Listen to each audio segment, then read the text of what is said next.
Today, we will discuss in detail verse 6 of Canto 1, Sutra Botanica Varnanam, of the Maharamayana. Welcome to our explainer. I want you to think of our time together today as a shared journey, kind of like sitting in a traditional Gurukul setting, just clearing our minds and approaching the text with absolute focus. The Maharamayana, or Yoga Vashistha, is this truly monumental text of ancient Indian philosophy. And this specific verse we're diving into today, it literally holds the profound keys to understanding the very fabric of our reality. So let's unlock this wisdom together. Let's just center ourselves for a moment with the original Sanskrit text of verse 6.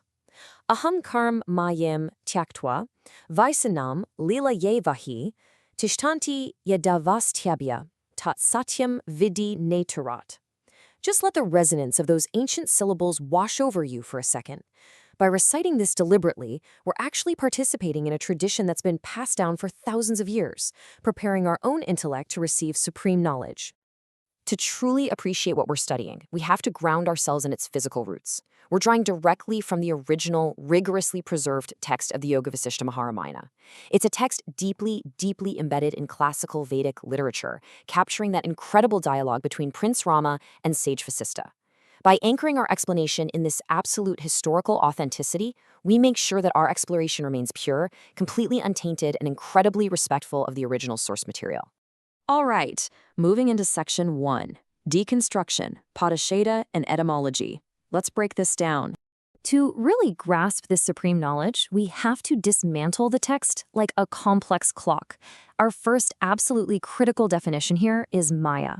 Now, the root, the dhatu, literally translates to that which is not. It's surprisingly simple, right? Even a total novice can grasp this idea.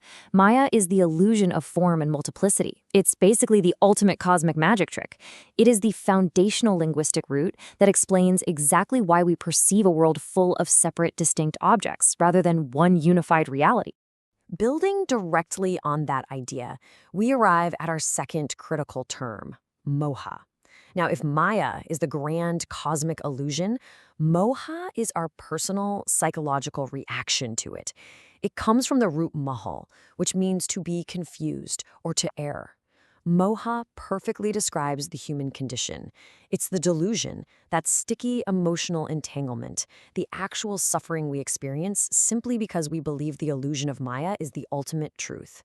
The precise etymology here builds an exact, undeniable narrative. Maya sets the stage, and moha is exactly how we get lost in the play. Pulling all of this together, we find this exact teaching firmly rooted on page 7 of our source material. The literal meaning here translates to the understanding that the perceived world, which is driven entirely by our ego and desires, is a complete illusion, and one must anchor themselves in the ultimate truth instead. The Sanskrit structure is systematically telling us, look at your confusion, recognize its true source, and then prepare your mind to look far beyond it. Which brings us to section 2, elevation, philosophical interpretation, and spiritual significance. So here is the core tension of the verse. It's a real tug of war. On one side, we have Maya, our perceived sensory world, which is totally characterized by change, limitation, and suffering. And on the exact opposite side, we have Brahman, the ultimate reality, characterized by infinite, unchanging consciousness. Verse 6 masterfully addresses this exact tension. Our physical senses are essentially just reporting a temporary, localized truth. It's a projection. The spiritual significance of this is massive, honestly. Liberation doesn't come from trying to change the outside world. It comes from shifting our internal identity away from the illusions of Maya and over to the steady, unshakable anchor of Brahman. But remember, the Maharamayana is absolutely not just some dry, academic, philosophical treatise. It's a deeply, deeply human story. This verse captures a very specific, sequential narrative progression right inside the mind of the seeker. Step 1 is observation. The young prince observes the repetitive and often futile mechanics of worldly life. Step 2 is internal conflict. This observation creates intense moha, a real existential crisis and deep suffering. And then step 3, the spark of inquiry. This is the crucial pivot. The suffering itself actually becomes the catalyst for asking, wait, what is actually real? This narrative of a mind finally turning inward is just as important as the philosophy itself. Now, just to maintain our scholarly rigor for a moment, Consider the exact placement of this teaching. It sits right at the culmination of the first canto. The text is meticulously organized, and this placement is no accident. It signifies that recognizing our own delusion is the absolute prerequisite, the starting line really, for the actual work of self-realization that's going to come in the subsequent verses. Let's shift gears to Section 3, Integration, Modern Science and Cognitive Psychology. You might be wondering, how does this ancient wisdom map onto our modern understanding of the brain? It's actually mind-blowing. First, modern psychology talks a lot about schema construction, how our brain builds a predictive model of reality rather than showing us objective reality itself. Well, that is exactly what Maya is. Second, cognitive dissonance, that intense mental discomfort we feel when our beliefs clash with reality. That is moha. Third, modern neuroscience points to the default mode network, which is basically the brain's center for ego and self-referential thought. And fourth, metacognition, our ability to think about our own thinking. That perfectly mirrors the verse's spark of inquiry. The Maharamayana astutely anticipated exactly how the human brain constructs its own filtered reality thousands of years ago. I actually want to pause right here and pose a direct question to you. How does this psychological mechanism shape your daily perception of reality? Think about it. When you get really angry or stressed out or feel a deep sense of loss, are you reacting to objective reality, or are you just reacting to the schema, the Maya, that your brain has constructed?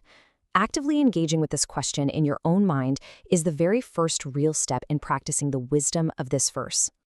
That leads us perfectly into Section 4, Application, Practical Life Teachings. Because let's face it, knowledge is totally useless without action. So here are 5 highly actionable teachings derived directly from our deep dive today. Number 1. Observe your triggers without absorbing them. When stress hits, watch it happen like a scientist. Don't become it. 2. Question the validity of your extreme emotions. Remember moha. Your brain might literally be deceiving you. 3. Detach your core identity from temporary circumstances. You are the screen, you are not the movie playing on it. 4. Cultivate daily self-inquiry. Take just 5 minutes a day to ask, who is actually experiencing this? And 5. Shift from being a tangled participant in the drama of life to being the silent, aware witness. Applying these 5 principles turns an ancient text into a modern-day superpower. When facing life's inevitable difficulties, the unexamined mind, which is completely trapped in Maya and moha, reacts with panic, it assigns blame, and it constantly feels victimized by the world. Ultimately, it suffers. But in sharp contrast, the awakened mind, utilizing the profound wisdom of verse 6, responds with curiosity. It recognizes the temporary nature of the difficulty and maintains total internal stillness. The internal transformation this verse aims to achieve within you is exactly this shift, moving from reactive suffering to proactive, unshakable peace. Finally, Section 5, Continuity, Conclusion and the Path Forward. We've covered the language, the philosophy, the cognitive science, and the daily practice. So what is the bottom line? Here is the absolute synthesized essence of verse 6.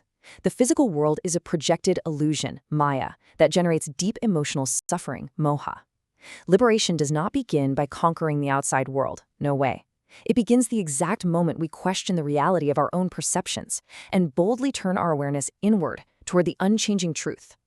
That statement beautifully resolves all the themes of deconstruction, science, and spiritual philosophy we've explored today. But, the journey certainly doesn't end here. Verse 6 has perfectly established the what and the why, the presence of the illusion, and exactly why we must inquire into it. So logically, verse 7 must now explain the how. It dives into the rigorous, step-by-step spiritual methodology required to actually pierce that veil. The Maharamayana leaves absolutely no stone unturned. So the only question left is, are you ready to shatter the illusion? On behalf of the Vedmata AI family, it is our humble request that if you found our presentation informative, please share our video as widely as possible so that the authentic knowledge of Indian Vedic texts can reach everyone. Come, let us all participate in this sacrifice of knowledge. Har Har Mahadev.